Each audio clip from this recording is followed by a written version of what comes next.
Greetings, everyone. I'm the Board Observer, here to continue and expound on the phenomenon known as the intellectual dark web and its current membership. Like I said in the previous video, these little exposés will showcase one or two members of the group. In these videos, I will discuss the members' lives before joining the intellectual dark web, what drove them to become members, and somewhere in the mix of all that, what makes them stand out from the rest of their fellow compatriots. Think of it as me highlighting members of the X-Men. Storm was a thief as a child, controlled and manipulated by the Shadow King. She later assumed the role of a pseudo-goddess, helping her people in Africa through the use of weather manipulation. She would later be recruited by Professor Xavier into the X-Men. Really nerdy. Nerd alert! But you get the point. I got a little lost in the middle, but I found my way back. And a bit of housekeeping before I continue. Housekeeping? There's been some questioning of this group using the term intellectual in its name. Right off the bat, this does sound a bit snooty. Snooty? Snotty. Snotty. In the group's defense, many members are actually intellectuals such as professors, scholars, philosophers, attorneys, and scientists, but not all are proper intellectuals. Some are comedians, interviewers, survivors of theocratic extremism, journalists, etc. I see the word intellectual being used with the dark web as being an underground environment where intellectual discussions take place, where ideas trump identity. However, this group is not easily defined. Barry Weiss, the author of the piece entitled Meet the Renegades of the Intellectual Dark Web, admits to this ambiguity by saying, "What is the intellectual dark web, and who is a member of it? It's hard to explain, which is both its beauty and its danger." Most simply, it's a collection of iconoclastic thinkers, academic renegades, and media personalities who are having a rolling conversation on podcasts, YouTube, and Twitter, and in sold-out auditoriums that sound unlike anything else happening, at least publicly, in the culture right now. Feeling largely locked out of legacy outlets, they're rapidly building their own mass of media channels. Holy crap!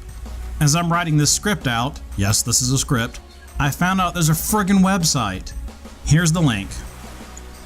It's not an official website.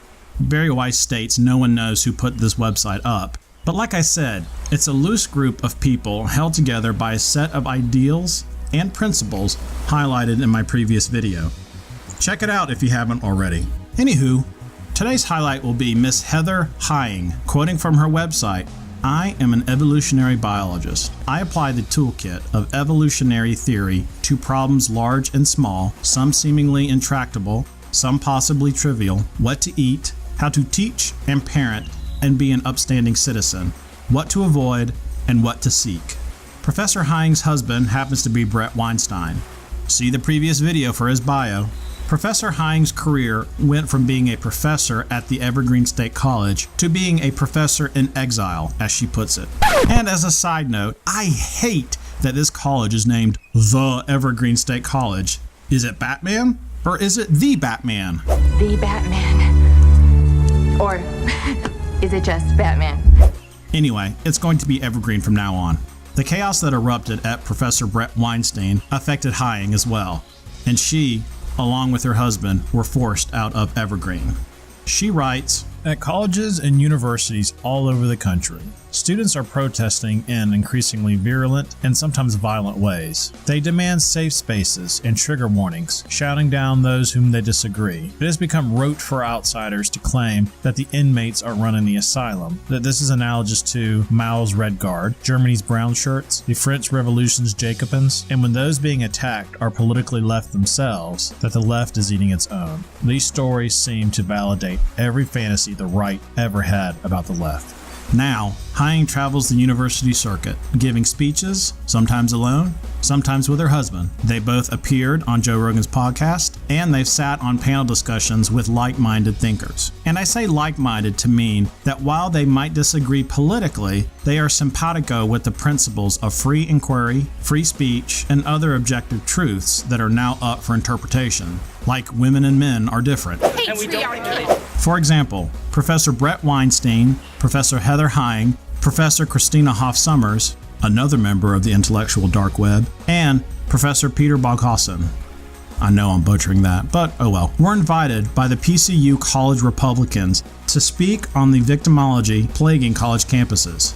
Yes, you heard me right. 2 Bernie Sanders supporters, Brett and Heather, and a Hillary Clinton supporter, Christina Hoff Sommers, are being invited to speak by college Republicans. For those of you who watched my earlier video, just go see it. Remember when I said that the political landscape was fracturing and new alliances were being formed? This is a clear-cut example. Back to Hying. Though she's an academic refugee from Evergreen, the ideology that drove her out of Evergreen still follows her. Recently, at Portland State University, Hying was on a panel discussing the differences between genders. Also on the panel was Professor Boghausen and writer Helen Pluckrose. Hying, channeling the spirits of yesteryear Nazis, boldly claimed this. Let's look at differences between men and women that are explicitly anatomical and physiological. Are men taller than women on average? Does anyone take offense at that fact? And this. You could be irritated by it. You could be irritated by the fact that women have to be the ones to gestate and lactate. You could be irritated by a lot of truths. And this. Men and women are different on height. They're different on muscle mass. They're different on where fat is deposited on our bodies, right? Taking offense is our brains are also different. So there's some binaries. Oh, wow. Security! This is what happens. Oh, did they shut off the volume? Can you hear? Can everybody hear? And this. He's a piece of shit. That is not okay. Even the women in there have been brainwashed. Should not listen to fascism. It should not be tolerated in civil society. Nazis are not welcome in civil society. Police! Cover the people! Thank you. Model citizen.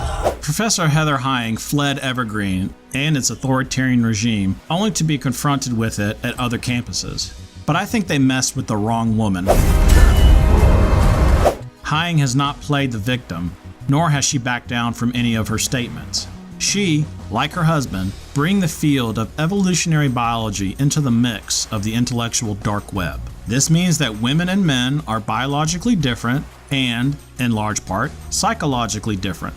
Men tend to be interested in things, women tend to be interested in people. Having said that, while they hold the position that many differences between men and women might have their roots in biology, that doesn't mean that men and women have to fall in line with biology. If a woman chooses the hard sciences, and if a man chooses to be more interested in people, they should be free to choose.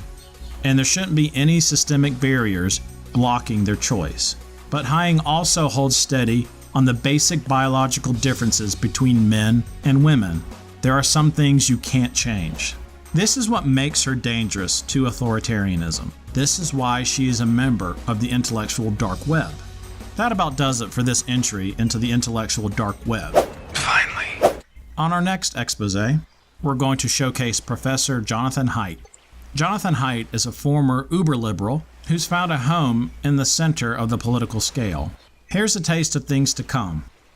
Until next time, I am your humble host, the Board Observer, signing off. Let's find out. I'm going to ask you to raise your hand whether you are liberal or conservative, and I'll give a third option because I know there are a number of libertarians in the audience. Please raise your hand if you would say that you are liberal or left of center. Please raise your hand if you'd say you're libertarian. Okay, about 2 dozen. And please raise your hand if you'd say you are right of center or conservative. About 8 or 10. Okay, this is a bit of a problem because if our goal is to understand the world, to seek a deeper understanding of the world, our general lack of moral diversity here is going to make it harder. Because when people all share values, when people all share morals, they become a team. And once you engage the psychology of teams, it shuts down open-minded thinking.